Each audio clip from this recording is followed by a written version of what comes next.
Hiya friends, Prepared Suburbanite back with you.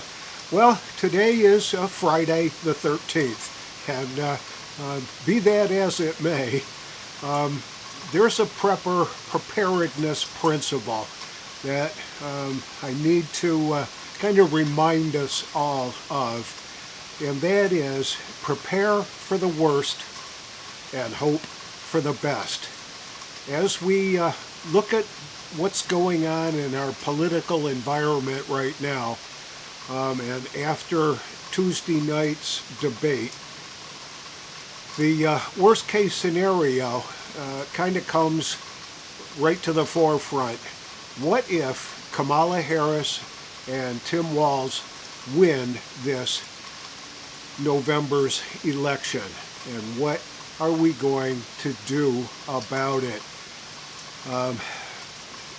Kamalageddon has been used as a term to describe what we may be facing.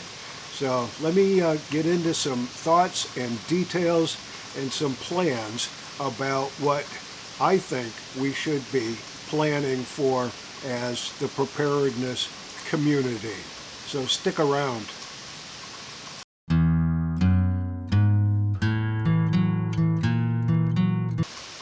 Prepare for the worst and hope for the best. That's, I think, the founding principle of this particular video that I'm going to get into. Kamalageddon can happen, and there's a chance. I'm seeing it right here in North Carolina, and we're supposed to be a battleground state for this upcoming election. And we may be one of the keystone states for how this thing's really going to turn out. I was out and about over the last couple of days and have noticed an increasing amount of Harris-Walz political signage in people's yards in our neighborhood here. And while I will admit that this is a pretty progressive and liberal type neighborhood that I live in, but I was truly surprised to see the number of Harris-Walz political signage that are making their appearance around the homes and intersections in my neighborhood. I have only seen one Donald Trump sign in the neighborhood, and I have seen multiple Harris-Walz signs, and I think that it's a microcosm. It's minor because it's just this one little neighborhood that I happen to live in. We're obviously in a suburban environment, and but I'm seeing this leftist progressive push manifesting itself not only with the signage, but our local TV stations, radio stations. They all seem to be leaning very much in favor of the Democrat Party right now, and doing everything that they can to disparage and dishonor the legacy of Donald Trump and J.D. Vance as the viable alternative to the future of this country.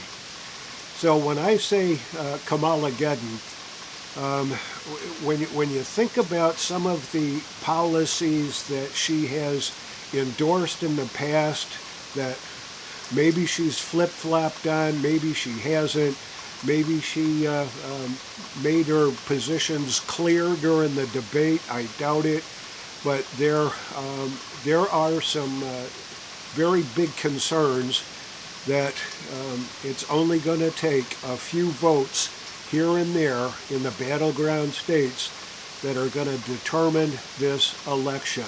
And the possibilities do exist that Kamala Harris can be our next president. So what can we do to prepare for the worst? Well, I think the basic tenets of being prepared with having enough food, water, shelter, home and self-defense mechanisms, those need to be examined and strengthened as we draw close to this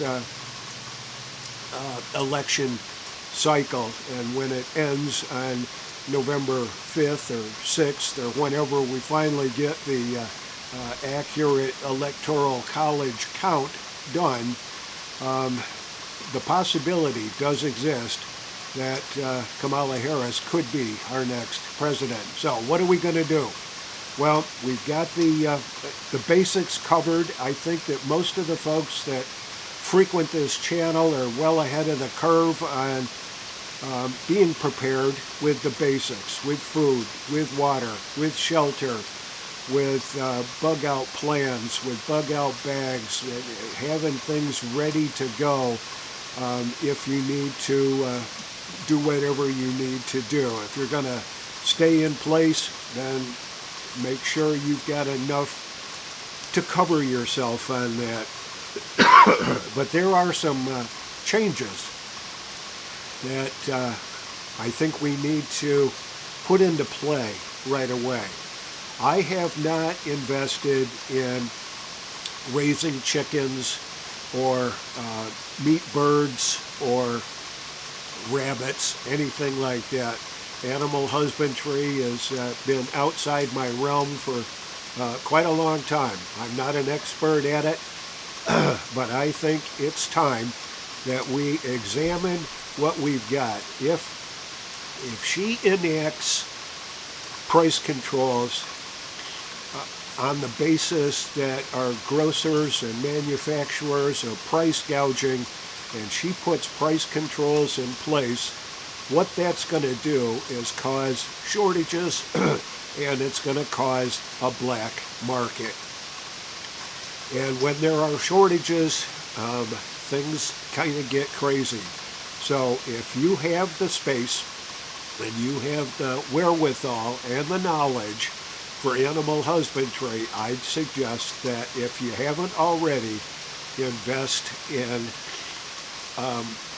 laying chickens, meat birds, rabbits, anything like that that can help augment your food stores with fresh goodies like eggs and chicken meat, rabbit meat, that kind of stuff. I really think that that's going to be one of the key components for continued survival under this potential interventionist government that possibly may get elected in November. And we also need to take a look at how we're going to spend what money we do have left. You may want to stock up on items that you can use to barter. Now, that's going to be different for everybody. I'm not a big fan of trading alcohol or bullets or anything like that for food, because I think those kind of items can be used against you in the future. But to have readily tradable foodstuffs, lighters, flashlights, batteries, those kinds of things to stock up on that you can use in a barter type situation, I'd really do that. Invest in precious metals.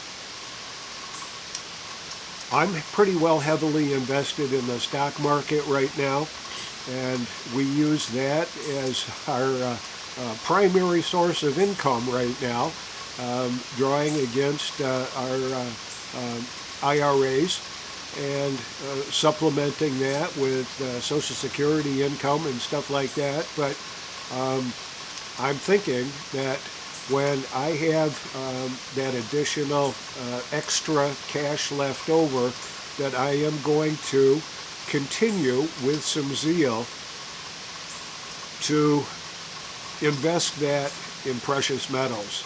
And I'm talking silver, I'm talking gold, I'm talking brass, and I'm talking lead.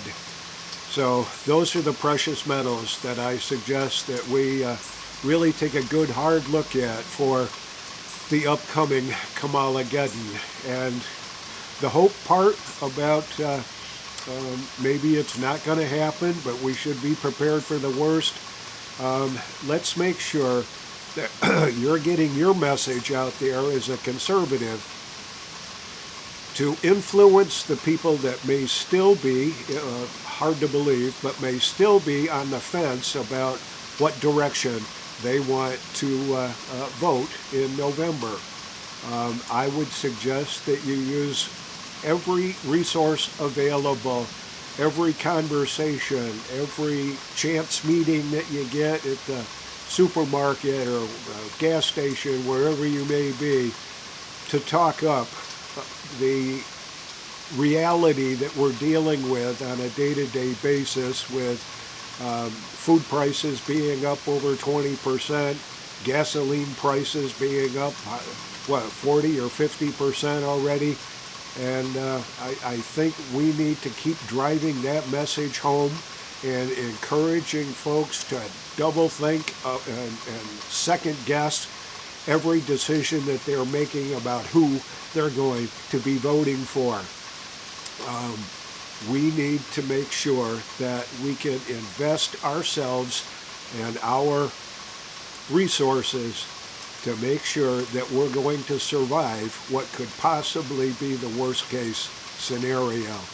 This is the Prepared Suburbanite reminding you to be prepared always, and hey, I'd like to get your thoughts on anything that you may be contemplating doing different in the event that the Harris-Walz campaign wins this election. Let me know in the comments down below. This is the Prepared Suburbanite reminding you to be more prepared now than ever. And I'll see y'all in the next video.